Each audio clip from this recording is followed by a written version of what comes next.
Here's what you should do before the visit. Plan to visit a range of schools. This is extremely important if you are not certain what you're looking for. Visiting different kinds of schools is a smart move, even for those who think they know what they want. You might be certain, for example, that you want to attend a small, suburban law school because you had a good experience at just such a college. Upon visiting a range of schools, however, you might find that you now would be better served by a much larger environment, both law school and city. Visit small and large, public and private, urban and rural schools. Also, be sure to visit schools that represent a range of selectivity. You need to visit not just your stretches, but also your possibles and your likelies.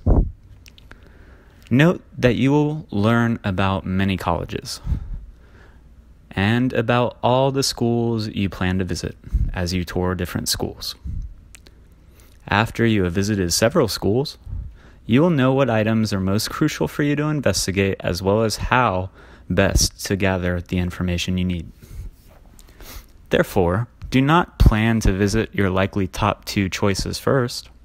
Instead, try to visit several schools that may or may not make your final list as a means of familiarizing yourself with the visiting process. Keep these additional guidelines in mind when planning your itinerary. Number 1. Familiarize yourself thoroughly with the law schools you will be visiting. You should be familiar with all the basic facts about a school before getting to the campus, where your job is to refine your impressions and conduct a more detailed investigation, not to learn about the absolute basics. Start with a school file in which you record your data. You can use the Evernote taking app for that. Evernote taking app. Number 2. Visit no more than 1 school per day. The amount you need to do on campus necessitates a full day, not just 2 or 3 hours. The more you value a given school, the longer you should plan to spend at it. Number 3. Arrange meetings with individuals in areas of interest to you, whether professors, career service professionals, or financial aid officers. Number 4. Arrange for a formal interview. If this is part of the admissions process for that school, then you should do it voluntarily. Number 5. Compile a list of the questions you intend to ask at each school, along with any that are specific to this school. While you're on campus, you can include general information gathering and efforts targeted at specific areas of interest or concern to you. Thus, you can take a campus tour or spend time talking with each administrative law professor. The time you have available is likely to determine much of what you do. If you have very little time, a great need for financial aid, a keen interest in corporate taxation, and you have already visited a number of other schools, you would be silly to spend most of your time taking a general campus tour. Instead, you would probably want to spend time with a financial aid officer, talk in depth with several tax professors, and discuss the school and the tax department with several students. Given sufficient time, you might want to meet with the career services department as well as sit in on several corporate tax courses.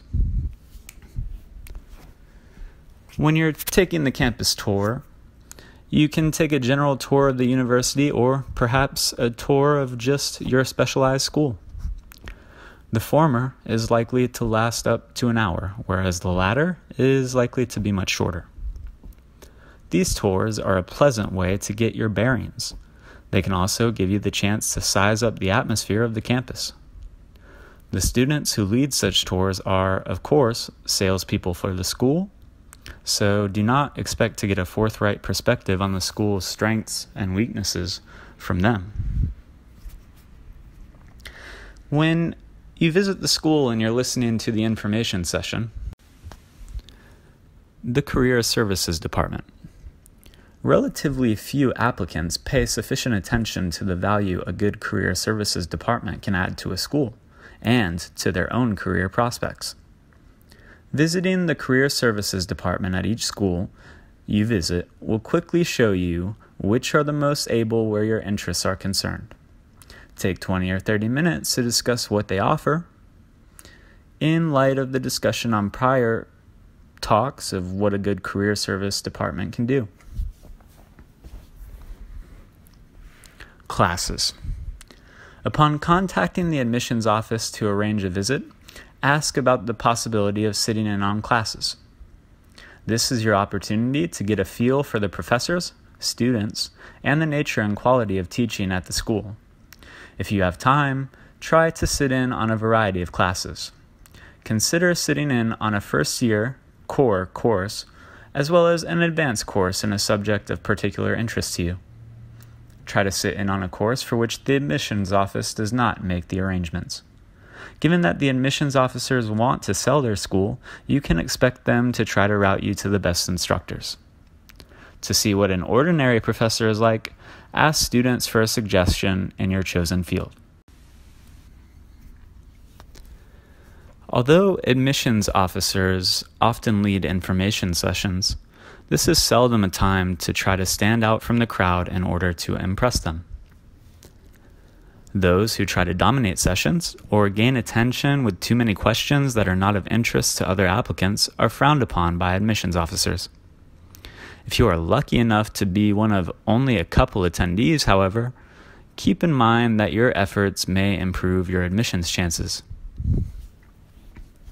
The admissions office. At many schools, you can visit the admissions office and ask to speak with an admissions officer, even if you have not arranged an interview. An officer might be willing to give you a few minutes of his or her time to answer questions and address concerns. Express your interest in the school and ask questions that show you are to be serious. You have the chance to impress the admissions officer in a way that might benefit you. Be on your best behavior and be sure your questions and comments show your overall knowledge of the school, your general intelligence, and your poise. Even at schools that do not conduct formal interviews, it is common for admissions officers to make notes of any substantive interactions with applicants.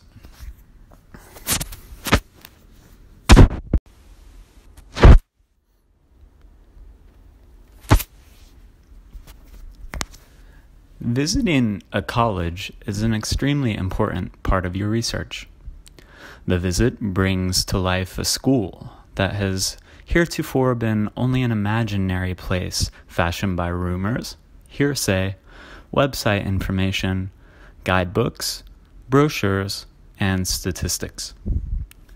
In addition to partaking in the usual tours and information sessions, you should attempt to understand both what daily life is like for students and whether the academic experience is what you are seeking.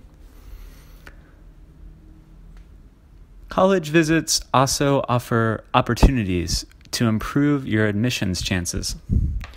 Knowing well the school to which you are marketing yourself and showing yourself is interested enough to have undertaken a substantial visit are two ways in which you can distinguish yourself. It is best to visit a law school when it is in session so that you can get the right feel for student and academic life. If at all possible, visit when classes are in session, but not during exam period. Attending when school is in session will give you an opportunity to interact with students, who are the best reflection of the school and what it's all about. At exam times, however, students will have little interest in discussing the school with you, so you'll be unable to gain an in-depth understanding of the school. Try to visit the campus on a weekday in order to get the best sense of the school. Weekday visits will allow you to see students interacting and to attend several classes. Visiting Monday through Friday will also ensure an opportunity to visit with admission staff. Even if the school does not conduct formal interviews, you may be able to leave a favorable impression with admissions officers who work to your benefit. It is not particularly important that you visit immediately before applying. Even if you visit a year beforehand, your understanding of the school will stand you in good stead as long as your key criteria for selecting a school have not changed substantially in the interim. By the same token, it is not a bad idea to revisit schools you are seriously considering after you have been accepted in order to arrive at a final decision. Plan to visit a range of law schools. This is extremely important if you are not certain what you are looking for. When you're at the school's information session, that's essentially the school's sales pitch. It is, however, a useful tool for gaining basic information about a school. These sessions generally give an overview of the school's tradition and philosophy, as well as the multitude of academic, extracurricular, and other opportunities available there. Although admissions officers often lead these sessions, this is seldom a time to try to stand out from the crowd in order to impress them. Those who try to dominate sessions or gain attention with too many questions that are not of interest to other applicants are frowned upon. Be aware of your prejudices. Many things can skew your impressions of a school for better or for worse, thereby affecting your ability to evaluate it. Therefore, pay attention to these points. Number 1, do not let your like or dislike of a single person influence your overall impression of a school. Number 2, keep in mind that weather is a transitory matter and you might be visiting a school on the rare sunny or rainy day. Number 3, depending upon when in the term you visit, students may be more or less enthusiastic about their choice of school and about spending time with you. This can vary dramatically from first to second to third year students, by the way, given that each is facing a very different set of factors that will influence their views of life and school. Number 4, if you sit in on an advanced class, do not be surprised if the material and the class discussion are beyond your comprehension. Number 5, remember that school officials are more likely to try to sell you than our students. Try to talk with as many types of people as possible to build the most complete and accurate picture of the school. Number 6, pay particular attention to those students who most resemble you in terms of their background and goals. Whenever you encounter someone who reminds you of you, dig in. Pump her and all of her friends for as much information as you can get regarding what she thinks the school class does and does not do well. Number 7, appreciate and observe the school for what it is rather than obsessing about your chances of admission there. If you focus too much on the latter, you will limit your ability to assess the school. Number 8, keep in mind that even though a school might have a prestigious name, it is not necessarily the best school or the best school for you. As you carry on your visit, keep in mind the criteria you have established for determining the best school for you. Number 9, remember that choosing a law school is an iterative process. As you visit and examine schools, you should learn more about your own needs, and as you learn more about your own needs, you will refine your criteria regarding which schools are best for you. Some things to note on your campus visit include: are the students happy or sad? Are they engaged or apathetic? Do different ethnic and racial groups interact, on campus and off? Do professors interact with students? Do professors, especially older ones, seem weary and bored with their material and the prospect of teaching mere freshman students? Or are they energetic and uplifting? What is the atmosphere like in the classes you sit in on? Are students afraid or engaged?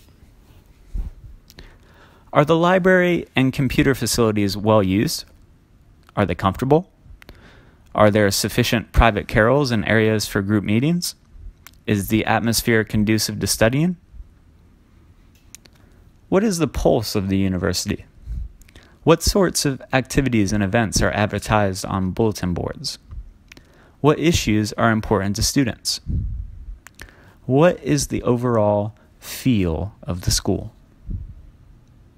Is there a student course evaluation booklet available? Where do most of the students live? Are there housing options that will fit your needs? How much interaction is there with other departments and schools of the university? What about with the surrounding town? Does the area feel safe both during the day and the night? How readily available are restaurants, cafes, bars, theaters, and such like it? Are the athletic facilities of good quality? Are they available at useful times? Remember, upon leaving campus, to record your impressions. Keep detailed notes of the universities you visit. During the course of your visits, note what you can. Be sure not to let the day of a visit end without completing your written record. If you visit multiple schools on a single trip, failure to complete your notes on one school before you visit the next will almost surely cause you to forget important things about the first or muddle together your impressions of the various schools. Some questions to ask while you're on campus include: what do you particularly like, and what do you particularly dislike about the school? What do you see as its benefits and shortcomings? If you could change one thing about your school, what would it be? Which professors do essentially no teaching? Which professors are excellent teachers? Which ones are terrible teachers? How much of the Socratic method teaching is there? How much rhetoric is being taught there? Are you learning how to form arguments there? Is it common for students to have close relationships with their professors? What opportunities exist for students to foster such relationships? For example, teaching assistants. What are the most popular courses? Which courses are difficult to get into? What are the strongest and weakest fields? What are the most popular student societies and clubs? How competitive are the students? What do students do for fun? What campus, political, and world issues are most important to students? What is the normal range of political opinion? What do you consider the strengths of the school relative to its competitors? How many students work part-time off campus? What is the usual pay? What is the equality of the career services department?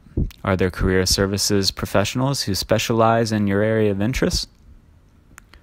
Some questions not to ask.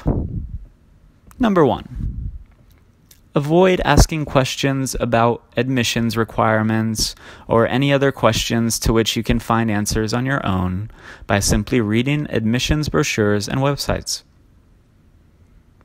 Number 2, avoid grilling anyone only about the school's weaknesses. Asking about weaknesses shows that you are doing serious investigative work and that you are appropriately concerned about your future, but remember also to be positive and ask about strengths as well. Lastly, remember to send thank you notes. Sending thank you notes or emails to key people with whom you interacted. This can include students, interviewers, financial aid officers, professors, or other faculty who took time to chat with you. It is not necessary or worth your time and effort to send notes to people who conducted large information sessions or tours. These people are not likely to remember you, and there is no reason to send a note to thank someone for this kind of routine group treatment. It is the individualized treatments that need to be addressed with letters of appreciation. Be sure to note the names, titles, and addresses of individuals while on your visits, and be sure to get all the spellings correct. If you are unsure of any spelling details, you can always call the admissions department, the financial aid office, the student telephone directory, or academic department offices to make sure you're correct. Although sending thank you notes will not guarantee your admission, it is nevertheless a nice gesture and will be appreciated by the recipients. The financial aid office. If you intend to seek financial aid, you are likely to have numerous questions about how the school handles financial aid matters. Arrange in advance to speak with a financial aid officer. 20 to 30 minutes is likely to be enough time if you're well organized.